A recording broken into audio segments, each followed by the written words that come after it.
लालू जी और उनके परिवार सीएम बने, इधर मैं लड़ रहा हूँ। जब संघर्ष के लिए कांग्रेस निकली है तो विपक्ष के पेट में दर्द, और विपक्ष जो है चुनावी माहौल में मेढक की तरह निकलते हैं। और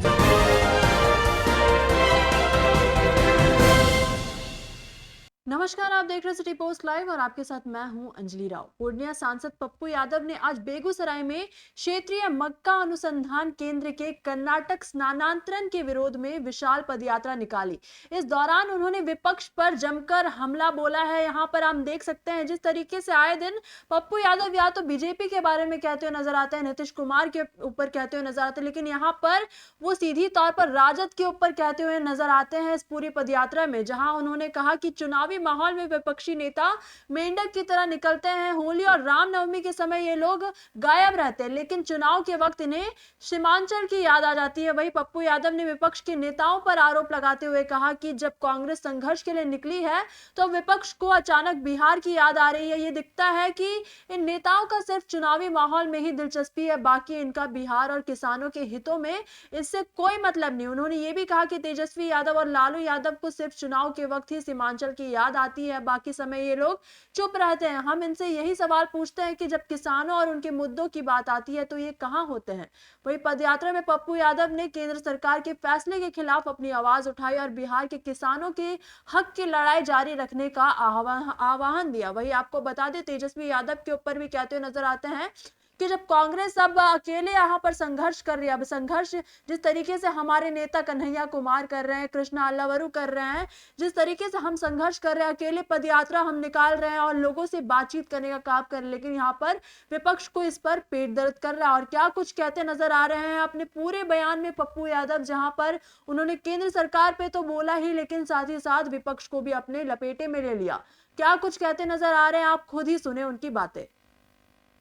हवा सबसे ज्यादा साफ है। हम हिंदू मुसलमान नहीं करते हैं। चुनावी माहौल है, इसीलिए बीजेपी के पास कोई मुद्दा नहीं है। नीतीश को गाली देना है, और विपक्ष जो है चुनावी माहौल में मेढक की तरह निकलते हैं, और जाके होली उन्हें याद नहीं आता, रामनवमी याद नहीं आता।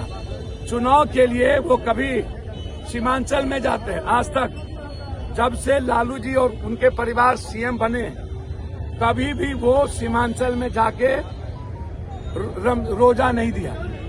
आज उन्हें याद आया जब कांग्रेस आज अकेला चलने का निर्णय संघर्ष में ले रही है। आज हमारे लीडर छात्र के अध्यक्ष कन्हैया जी और हमारे प्रभारी वेलारू जी, कन्हैया जी ने हमें कहा कि बेगूसराय में आप लड़िए, उस लड़ाई को इधर मैं लड़ रहा हूं। जब संघर्ष के लिए कांग्रेस निकली है तो विपक्ष के पेट में दर्द हो गया। जब एनआरसी में गायब, जब आप वक्त में गायब, तलाक में गायब, तो आप ये रोजा दे करके आप मुसलमान या अंबेडकर या एसटी के मुद्दों को, आरक्षण के मुद्दों को भटकाते हैं। कांग्रेस ने ओबीसी और एसटी को 43% आरक्षण तेलंगाना में दे दिया। का एसटी को हम देंगे, फैक्ट्री नहीं बनाएंगे। आज हमारे पास नोटिफिकेशन ऑर्डर है गिरिराज का नोटिफिकेशन, इसका क्या कहते हैं, कृषि मंत्री, उन्होंने जो क्वेश्चन का जवाब दिया कि हम लेके चले गए, उनका चिट्ठी है, उनका चिट्ठी है। ये देखिए, ये पकड़िए, इसको उठाइए, ये देखिए। जो बेईमान लोग हैं कहते हैं कि पप्पू यादव दिग्भ्रमित करते हैं, ये देखिए जवाब उसका। ये ऑर्डर है, क्वेश्चन का ऑर्डर है कि हम अनुसंधान केंद्र लेके चले गए। ये उसका हिंदी में ऑर्डर है, ये पढ़िए, ये देखिए। ये ऑर्डर है कि हम यहाँ से लेके चले गए। आपने अभी तक ऑर्डर नहीं निकाला है। गिरिराज जी, हम आपका सम्मान करते हैं। आप मेरे यहाँ भर दिन भुज्जा खाते थे, याद होगा, हम दोनों साथ रहते थे। आप 3 बार मंत्री बने, एक ईटा बिहार में नहीं लगा। ये श्री बाबू का देन है, राजकवि दिनकर की सोच का देन है, ये वामपंथी संघर्ष का देन है कि आज भी बेगूसराय जिंदा है। गिरिराज जी, आपने एक ईटा नहीं लगाया, उल्टे मिथिला कोसी सीमांचल अंग और बेगूसराय की धरती को वीरान करने की कोशिश की। आप निर्लजता की सीमा पार कर गए, आप ठहाका लगाते हैं। इसीलिए बेगूसराय की धरती पर हम आए थे, इसीलिए हम बेगूसराय की धरती पर आए थे।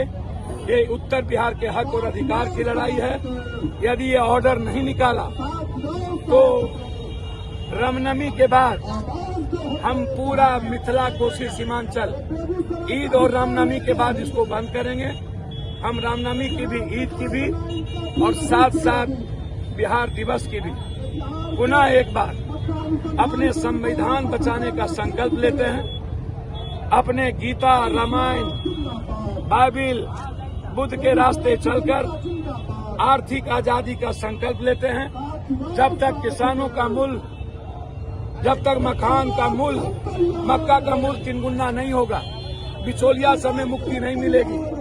जब तक खाद हमें 250 पर यूरिया और 600 पर हमको जब तक DAP नहीं मिलेगा, तब तक हम चैन से नहीं बैठेंगे। लड़ाई साफ है।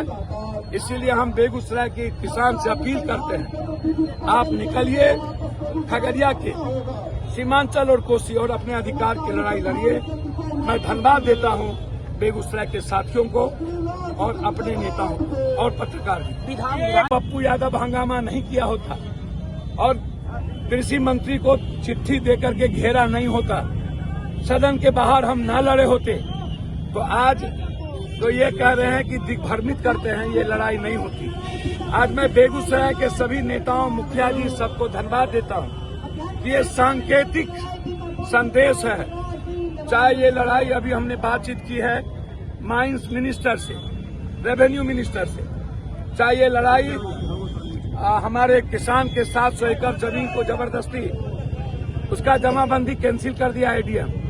जब तक पप्पू यादव जिंदा है किसान पर जुल्म नहीं होगा। हम मरना पसंद करेंगे, बेगूसराय से अनुसंधान केंद्र नहीं जाने देंगे। हमारा एक एक वर्कर गोली खाएगा, लेकिन यहाँ के साथ किसानों के साथ सौतेलेपन का व्यवहार नहीं होगा। ये पूरा लेटर, इसलिए प्रदेश के नेता भी और हम लोग आज ये संदेश दिए हैं भारत सरकार को, जरूरत पड़ेगी।